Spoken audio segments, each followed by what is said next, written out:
আজ আমরা যেই রাজনীতিবিদ সম্পর্কে বিস্তারিত জানব সেই ব্যক্তিটির নাম শহীদ উদ্দিন চৌধুরী অ্যানি। বিএনপির তরুণ নেতৃত্বের মধ্যে সবথেকে বেশি যে নামটি শোনা যায় সেটি হচ্ছে অ্যানি চৌধুরী। শহীদ উদ্দিন চৌধুরী অ্যানি 1968 সালের 2 ফেব্রুয়ারি লক্ষ্মীপুর পৌরসভার বাঞ্ছানগর গ্রামের সম্ভ্রান্ত চৌধুরী পরিবারে জন্মগ্রহণ করেন। তার পিতার নাম হাজী বশিরুল্লাহ চৌধুরী, যিনি লক্ষ্মীপুরের একজন বনেদি ব্যবসায়ী ছিলেন। অ্যানি চৌধুরীর মায়ের নাম হোসনে আরা বেগম, তিনি একজন গৃহিণী। অ্যানি চৌধুরীর পিতামহ হাজী পানা মিয়া, যিনি ব্রিটিশ শাসনামলে ইউনিয়ন বোর্ডের প্রেসিডেন্ট ছিলেন। দুই চাচাতো ভাই শাহাবুদ্দিন চৌধুরী এবং চৌধুরী খোরশেদ আলম একসময়ে লক্ষ্মীপুরে সংসদ সদস্য ছিলেন।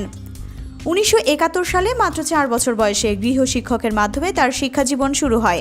এরপর যথাক্রমে লক্ষ্মীপুর টাউন প্রাথমিক বিদ্যালয়, লক্ষ্মীপুর প্রাইমারি ট্রেনিং ইনস্টিটিউটে তিনি প্রাথমিক শিক্ষা গ্রহণ করেন।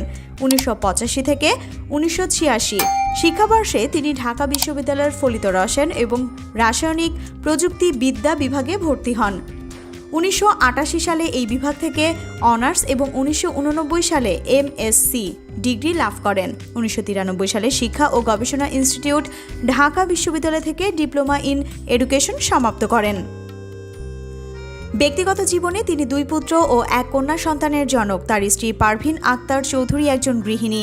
বিএনপির প্রচার বিষয়ক সম্পাদক শহীদ উদ্দিন চৌধুরী অ্যানি, তিনি লক্ষ্মীপুর 3 সদর উপজেলা আসন থেকে 2001 সালে 8ম জাতীয় সংসদ ও 2008 সালে 9ম জাতীয় সংসদ নির্বাচনে বাংলাদেশ জাতীয়তাবাদী দল বিএনপি প্রার্থী হিসেবে সংসদ সদস্য নির্বাচিত হয়েছিলেন।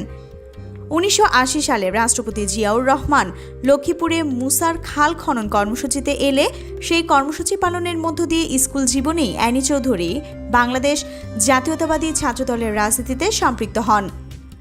1983 সালে তিনি ঢাকা তেজগাঁও কলেজ ছাত্রদলের সদস্য হন। পরবর্তীতে তিনি সরকারি বিজ্ঞান কলেজ ঢাকায় ভর্তি হন এবং সেখানেও ছাত্রদলের রাজনীতির সাথে সম্পৃক্ত ছিলেন। 1985 সালে ঢাকা বিশ্ববিদ্যালয়ের শহীদুল্লাহ হল ছাত্রদলের সদস্য নির্বাচিত হন। 1987 সালে তিনি ছাত্রদলের সিনিয়র যুগ্ম আহ্বায়ক, 1988 সালে সাধারণ সম্পাদক নির্বাচিত হন। 1989 সালে তিনি জিয়াউর রহমান হল ছাত্র সংসদের জিএস নির্বাচিত হন। 1990 সালে তিনি সর্বোচ্চ ভোটে ডাকসুর সদস্য নির্বাচিত হন এবং 3 বার ঢাকা বিশ্ববিদ্যালয়ের সিনেটে ডাকসুর ছাত্র প্রতিনিধি হিসেবে প্রতিনিধিত্ব করেন। পরবর্তীতে 1992 সালে তিনি ডাকসুর ভারপ্রাপ্ত ভিপি ও ভারপ্রাপ্ত সাহিত্য সম্পাদক হিসেবে দায়িত্ব পালন করেন।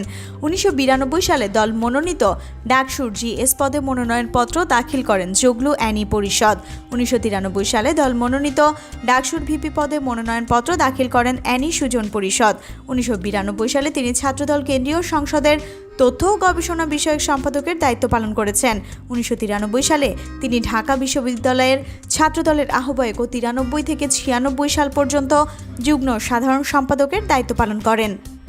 1996 থেকে 1998 সালে তিনি কেন্দ্রীয় ছাত্রদলের সভাপতির দায়িত্ব পালন করেন। 1999 সালে বিএনপির কেন্দ্রীয় নির্বাহী কমিটির সদস্য নির্বাচিত হন। 2001 সালের 1 অক্টোবর 8ম জাতীয় সংসদ নির্বাচনে প্রথমবারের মতো তিনি লক্ষ্মীপুর সদর 3 আসন থেকে সংসদ সদস্য নির্বাচিত হন। এ সময় তিনি শিক্ষা মন্ত্রণালয় সম্পর্কিত স্থায়ী কমিটি এবং ত্রাণ ও দুর্যোগ ব্যবস্থাপনা মন্ত্রণালয় সম্পর্কিত স্থায়ী কমিটির সদস্য ছিলেন।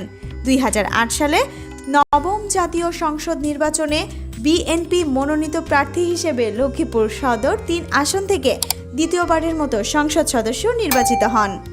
এই সময় তিনি বস্ত্র ও পাট মন্ত্রণালয় সম্পর্কিত স্থায়ী কমিটি এবং বিজ্ঞান ও তথ্য প্রযুক্তি মন্ত্রণালয় সম্পর্কিত স্থায়ী কমিটির সদস্য হিসেবে দায়িত্ব পালন করেন। 2009 সালে তিনি বিএনপির কেন্দ্রীয় নির্বাহী কমিটির ছাত্র বিষয়ক সম্পাদক হিসেবে দায়িত্ব পালন করেন।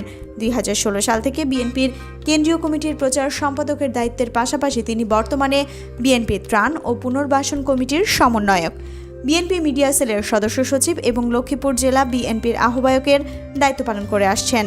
2001 থেকে 8 সাল পর্যন্ত তিনি সর্বদলীয় সংসদীয় গ্রুপ এপিপিজি এর ভাইস চেয়ারম্যান নির্বাচিত হন। 2010 সালে তিনি এই দলের ভাইস চেয়ারম্যান হিসেবে নিউ ইয়র্কে জাতিসংঘ সভায় প্রতিনিধিত্ব করেন। 2013 সালে বাংলাদেশ জাতীয় সংসদে বিরোধী দলীয় চিফ হুইপ ভারপ্রাপ্ত হিসেবে দায়িত্ব পালন করেন।